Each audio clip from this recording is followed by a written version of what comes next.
Picture this.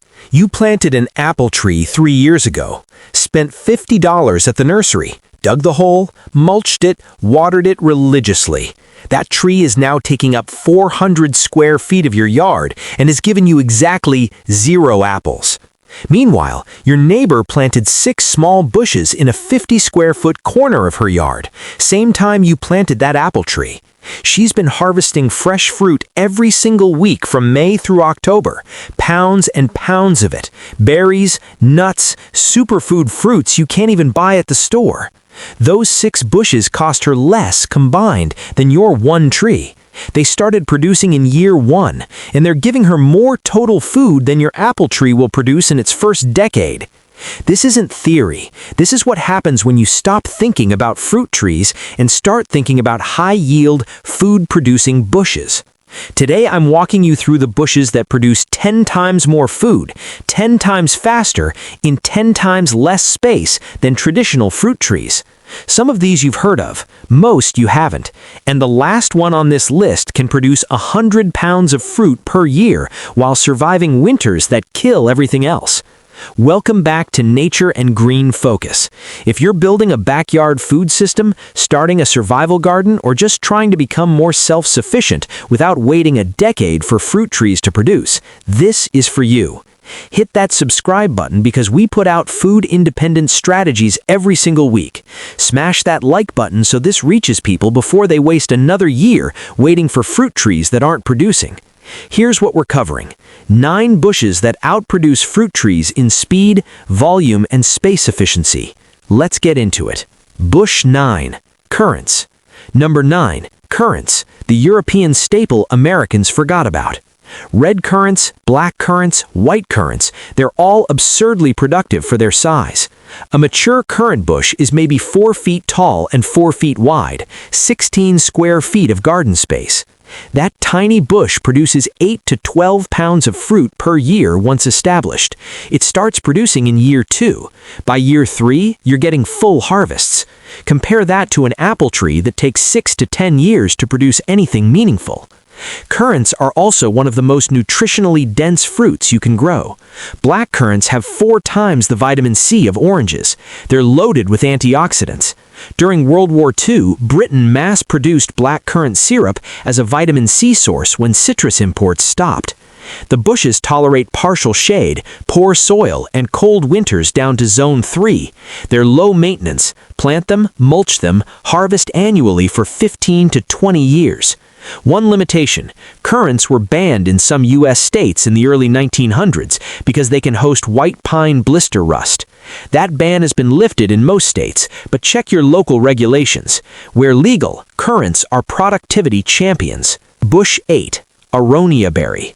Number 8. Aronia berry, the antioxidant powerhouse nobody knows about. Aronia berries, also called chokeberries, are native to North America, but were commercialized in Eastern Europe.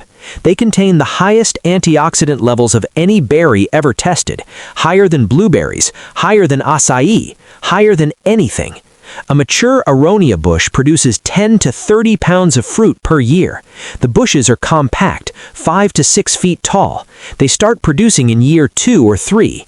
The catch is the flavor. Fresh Aronia berries are astringent and bitter. That's where chokeberry comes from. But processed into juice, jam, or dried, they're excellent.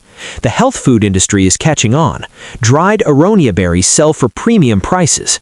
Aronia tolerates terrible soil, drought, extreme cold down to Zone 3, and complete neglect. It's one of the toughest fruit-producing plants in existence, planted in the spot where nothing else grows. For anyone interested in nutrient density and low-maintenance production, Aronia belongs in your yard. Bush 7. Elderberry. Number 7. Elderberry, the immune-boosting bush that grows like a weed. Elderberries have become expensive health supplements. Elderberry syrup sells for $15 to $25 per bottle at health food stores. That same bottle contains maybe 1 pound of berries. A mature elderberry bush produces 12 to 15 pounds of berries per year. Some varieties produce over 20 pounds. The bushes grow fast, 6 to 8 feet tall in just a few years. They start producing in year 2. Elderberries are traditionally used for immune support. The science backs this up. Studies show elderberry extracts reduce duration and severity of colds and flu. During the World War XVIII flu pandemic, elderberry syrup was widely used. The bushes tolerate wet soil better than almost any fruit plant. If you have a low spot that stays damp, elderberries thrive there. They're also beautiful, large white flower clusters in spring, dark purple berries in late summer. One important note, elderberries need cross-pollination. Plant at least 2 different varieties. And the raw berries contain compounds that cause stomach upset. Always cook them before consuming. Plant 2 elderberry bushes. Make syrup. You've just replaced $200 worth of supplements annually with homegrown medicine. Bush 6. Honeyberry. Number 6. Honeyberry. The berry that produces before strawberries even wake up. Honeyberries, also called haskap, are from Siberia. They survive -40 degrees Fahrenheit winters. The flowers tolerate late frosts that kill other fruit, and they ripen in May, weeks before strawberries. For cold climate gardeners who've been told, "Your winters are too harsh for fruit," honeyberries prove that wrong. A mature honeyberry bush produces 5 to 15 pounds of fruit per year, depending on variety. The berries are elongated, dark blue, and taste like a complex blend of blueberry, raspberry, and grape. The bushes are compact, 5 to 6 feet tall. They start producing in year 2 or 3. They're productive for 30-plus years once established. Critical detail: honeyberries require cross-pollination from a different compatible variety. One bush alone produces almost nothing. Plant at least 2 varieties that bloom simultaneously. Boreal Beauty and Boreal Beast work well together. Aurora and Honeybee are another proven pair. Get the pollination right, and honeyberries deliver fruit when nothing else in your garden is ready. For extending your harvest season, they're invaluable. Bush 5. Goumi berry. Number 5. Goumi berry, the nitrogen-fixing superfruit. Goumi berries are from East Asia. Most American gardeners have never heard of them. That's about to change because goumi does something almost no other fruiting plant can do. It fixes nitrogen. The roots form a symbiotic relationship with bacteria that pull nitrogen from the air and convert it into plant-available fertilizer in the soil. Research shows that growing goumi near fruit trees increases those trees' yields by up to 10%. So while goumi produces 10 to 15 pounds of bright red, antioxidant-rich berries per year, it's simultaneously fertilizing everything around it. You're planting a fruit bush and a fertilizer factory at the same time. The berries themselves are tart sweet, similar to cherries. They're loaded with lycopene, the same antioxidant that makes tomatoes healthy. Use them fresh, in jams, dried, or frozen. Goumi tolerates poor soil, drought, and neglect. It's complete pest and disease-free in most climates, hardy in zones 4 through 9. For anyone building a permaculture food forest or trying to improve soil while producing food, goumi is non-negotiable. Bush 4. Jostaberry. Number 4. Jostaberry, the hybrid scientists engineered to be perfect. Jostaberry is a cross between black currants and gooseberries. German researchers wanted to combine the huge yields and rich flavor of currants with the large berry size of gooseberries, while removing the thorns and disease problems of both. They succeeded. Jostaberries produce large, jet black berries the size of small grapes. A mature bush yields 10 to 20 pounds per season. The flavor is sweet tart, richer than either parent species. The bushes are completely thornless. If you've ever bled your way through a gooseberry harvest, you understand what a massive advantage that is. Jostaberries are self-fertile. You only need one plant, though planting multiple improves yields. They start producing in year 1 or 2. They're highly resistant to powdery mildew, leaf spot, and white pine blister rust that plague their parent species. Hardy to -40 degrees Fahrenheit, thrive in full sun to partial shade. The berries freeze beautifully and make excellent jams, jellies, pies, and wine. For anyone who loves currants or gooseberries but hates the thorns and diseases, jostaberry is the answer. Bush 3. Serviceberry. Number 3. Serviceberry, the native superfruit Canadians figured out decades ago. Serviceberries, also called saskatoons, are native across North America. Wild versions grow from Montana to Maine, but the cultivated varieties are dramatically more productive than wild types. A mature serviceberry bush produces 10 to 30 pounds of fruit per year. Top varieties like Northline and Thiessen average over 15 pounds per plant. They start bearing in year 2 to 4 and reach full production around year 8. Once established, they produce for 20-plus years. The flavor is what sets serviceberries apart. It's described as a cross between blueberries and almonds, a subtle nutty sweetness unlike anything else. That's because the tiny seeds contain compounds similar to what gives almonds their flavor. The berries are perfect fresh, in pies and muffins, dried like raisins, or made into jams and syrups. Serviceberries are absurdly cold hardy, down to negative 50 degrees Fahrenheit or colder. They tolerate a much wider soil pH range than blueberries. If your soil is too alkaline for blueberries, serviceberries are your solution. The bushes are also beautiful. Stunning white spring flowers and brilliant orange fall foliage. Your neighbors think you planted expensive ornamentals. They don't know you're harvesting 30 pounds of fruit off them every summer. Self-fertile, low-maintenance, native, incredibly productive. Grow them as a hedge, specimen shrub, or even as a small tree. Bush 3. Hazelnut bushes. Fat, protein, and calories you can store. Most bushes on this list produce berries, high in sugar and water, low in calories and fat. Hazelnuts are different. They're 60% healthy fat and 18% protein. They're loaded with vitamin E, magnesium, iron, calcium, and B vitamins. And they store for months at room temperature. No canning, freezing, or dehydrating required. Just dry them and store in a cool place. Shelf-stable food from your backyard. Modern hybrid hazelnut varieties, bred for cold climates, produce 4 to 12 pounds of nuts per bush. They start bearing in year 3 to 5. Mature bushes can produce 20 pounds.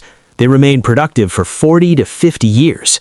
4 or 5 hazelnut bushes maintained as a hedge could produce 40 to 100 pounds of high-protein, high-fat nuts every year for decades. Hazelnuts need cross-pollination. Plant at least 2 different varieties. Look for blight-resistant hybrids like Jefferson, Yamhill, or newer Cornell releases.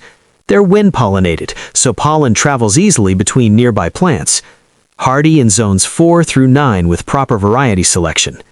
In a true self-sufficiency garden, hazelnuts fill the gap that no fruit or berry can fill. They give you calorie density and macronutrients from a bush you plant once and harvest for a lifetime. Bush 1. Chicago Hardy Fig. The bush that freezes to the ground and still produces 100 pounds. Most people think figs only grow in warm Mediterranean climates. Chicago Hardy proves them wrong. This variety was discovered in a Chicago backyard in the 1970s, surviving brutal Midwest winters that kill normal fig trees. The roots are hardy to negative 20 degrees Fahrenheit. Even if the above-ground stems freeze completely to the ground, this plant regrows from its roots every spring and still produces fruit that same season because it fruits on new wood. Let me repeat that. The plant can literally freeze to death above ground, come back from its roots in spring, and give you a full harvest of ripe figs by late summer. In zones 6 through 10, it grows as a full multi-trunk bush, 10 to 15 feet tall. In zones 5 and even parts of zone 4 with protection, it can be grown as a dieback shrub that renews itself annually. The production is remarkable. Yields range from 30 to 50 pounds per plant. Top varieties like Chicago Hardy report up to 100 pints of figs in a single season. The fruit is medium-sized, with purplish-brown skin and sweet strawberry pink flesh. Perfect fresh, dried, and preserves are on charcuterie boards. Figs are high-calorie, nutrient-dense fruit. A single fig contains about 47 calories. Compare that to most berries at 10 to 15 calories per berry. For actual caloric self-sufficiency, figs are in a different league. Chicago Hardy is self-pollinating. You only need one plant. Very few pest or disease problems. Drought-tolerant once established. Fruits within 1 to 2 years of planting. Plant it, mulch it, and let it do its thing. Even if it dies back, it comes back every time. Let's step back and look at what these 9 bushes create when planted together. You don't just have a garden, you have a self-sustaining food production system that works from early spring through late fall with minimal inputs. Here's your harvest calendar. Honeyberries ripen first in late spring, weeks before anything else. Goumi berries and currants come next in June. Serviceberries and jostaberries follow in July. Aronia and elderberries produce mid to late summer. Figs ripen late summer through fall. Hazelnuts drop in September and October, giving you shelf-stable protein and fat all winter. That's 7 to 8 months of continuous fresh food production from 9 bushes that collectively take up less space than 2 standard fruit trees. And the Goumi is improving soil for all of them while producing its own harvest. Here's your homework. Pick 3 bushes from this list. Just 3. The 3 that make sense for your hardiness zone, your space, and what your family will actually eat. Find the specific varieties that match your climate, order them this week. You don't need acres, you need maybe 50 to 100 square feet and 3 well-chosen bushes. Within 2 years, you'll be producing more food from that space than a fruit tree gives you in its first decade. Don't overthink this. Cold climate, start with honeyberries, hazelnuts, and serviceberries. Moderate climate, add figs, elderberries, and Goumi. Warm climate, focus on figs, Goumi, and Aronia. Plant them, mulch them, water during establishment, then step back and let them produce for the next 20 to 40 years. Drop a comment below. Which 3 bushes are you starting with? If you're already growing some of these, share your results. I read every comment. If this video helped you see that you don't need to wait a decade for fruit production, smash that like button. Share this with someone staring at their apple tree wondering what went wrong. And subscribe to Nature and Green Focus because we're building the most productive, self-sufficient food systems possible, and I want you part of it.